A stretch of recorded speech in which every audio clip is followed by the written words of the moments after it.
دجال ایک ایسی مخلوق جو اس دنیا کا سب سے بڑا فتنہ اور شر ہے۔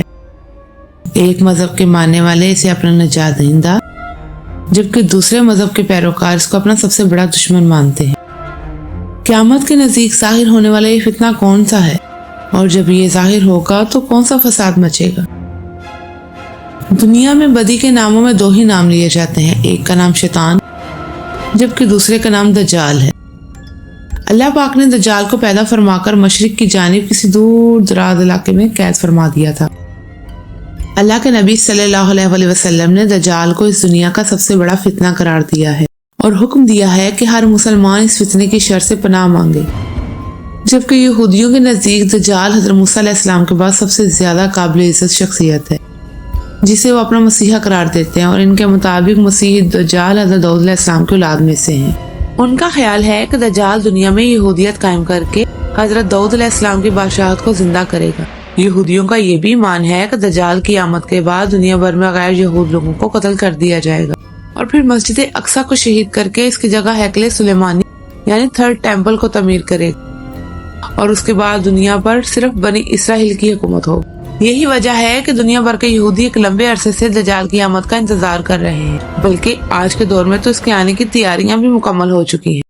یہودیوں کی مقدس کتاب تلمود کے مطابق دجال انسانوں کی طرح ہی پیدا ہوگا اور پرورش پائے گا، اور اس کے پاس بہت سی پراسرار طاقتیں ہوں گی، اور انہی طاقتوں کے بلبوتے پر وہ حکمرانی کرے گا۔ یہودیوں کے مطابق وہ نسل انسانی کا عظیم بادشاہ ہوگا، اور اس کے زمانے میں سارے مذاہب ختم ہو جائیں گے، بس یہودیت ہی قائم رہے گی۔ اسلامی کتابوں میں بھی دجال کا تفصیلی ذکر موجود ہے، اور اس کی آمد کی تمام پیشن گوئیاں بھی واضح موجود ہیں۔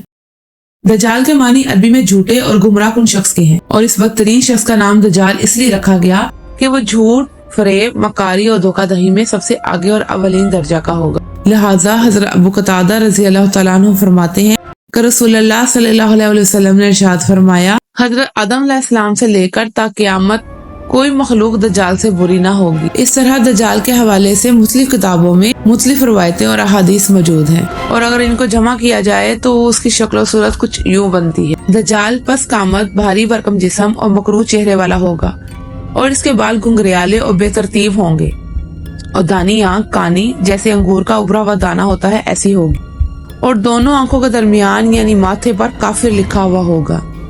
اور اگر خروج دجال کی بات کی جائے تو یہودیوں کے عقیدے کے مطابق دجال روم کے دروازے پر آئے گا اور بنی اسرائیل کو اپنے گرد جمع کرے گا اور یروشلم کی طرف لے جائے گا، پھر وہ ہیکل سلیمانی یعنی تھرڈ ٹیمپل کو دوبارہ تعمیر کرے گا، جبکہ اسلامی روایتوں کے مطابق دجال مشرق کی سمت میں اصفہان نامی شہر سے نکلے گا۔ دجال زمین پر 40 دن رہے گا، اور ان میں سے ایک دن ایک سال کے برابر، ایک دن ایک ماہ کے برابر، اور ایک دن ایک ہفتے کے برابر ہوگا، جبکہ باقی ایام سال کے عام دنوں کی طرح ہوں گے۔ دجال اپنے گدھے پر سوار ہو کر پوری دنیا کا چکر لگائے گا۔ روح زمین میں کوئی علاقہ چاہے وہ میدانی، صحرائی اور پہاڑی ہو ایسا نہ بچے گا جہاں وہ نہ پہنچے۔ البتہ مکہ اور مدینہ میں فرشتوں کا پہرا ہونے کی وجہ سے وہ اس میں داخل نہیں ہو سکے گا۔ دجال طرح طرح کی شودہ بازیاں اور کرشمے دکھا کر لوگوں کا ایمان خراب کرے گا۔ اس دور میں دجال کے پیروکاروں کے علاوہ باقی لوگ سخت تکلیف میں ہوں گے۔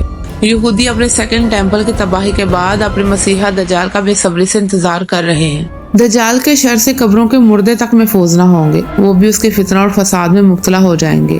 دجال کے انجام اور خاتمے کے حوالے سے اگر مختلف روایتوں کو جمع کیا جائے تو وہ کچھ یوں ہوگا۔ جب دجال پوری دنیا میں اپنا فتنہ و فساد پھیلا چکا ہوگا تو وہ ملک شام کی طرف روانہ ہوگا، اور اس کے وہاں جانے سے پہلے ہی اللہ تعالیٰ حضرت امام مہدی علیہ السلام کو مبعوث فرما دیں گے۔ وہ دمشق آ چکے ہوں گے۔ امام مہدی علیہ السلام دجال کے ساتھ جنگ کرنے کی تیاریاں مکمل کریں گے۔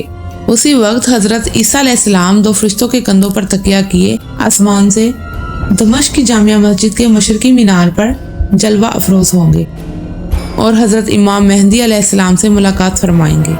امام مہدی نہایت ہی انکساری اور خوش اخلاقی کے ساتھ آپ سے پیش آئیں گے اور فرمائیں گے، یا نبی اللہ امامت کیجیے، لیکن حضرت عیسیٰ علیہ السلام ارشاد فرمائیں گے، امامت آپ ہی فرمائیں، کیونکہ یہ عزت خدا نے اس امت کو ہی دی ہے۔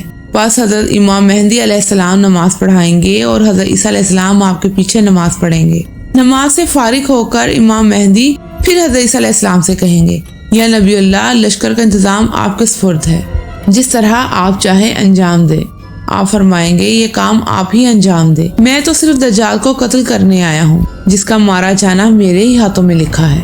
جب رات گزر جائے گی تو صبح حضرت عیسیٰ علیہ السلام نیزے سے اس کا کام تمام کریں گے اور اس ملعون دجال سے دنیا کو پاک کر دیں گے۔ کہتے ہیں کہ اگر حضرت عیسیٰ علیہ السلام اس کو قتل نہ بھی کرتے تو آپ کی سانسیں ہی پگھل جاتا، جیسے نمک پانی میں پگھل جاتا ہے۔ اللہ تعالیٰ ہمیں اس کے شر سے محفوظ رکھے، آمین یا رب العالمین۔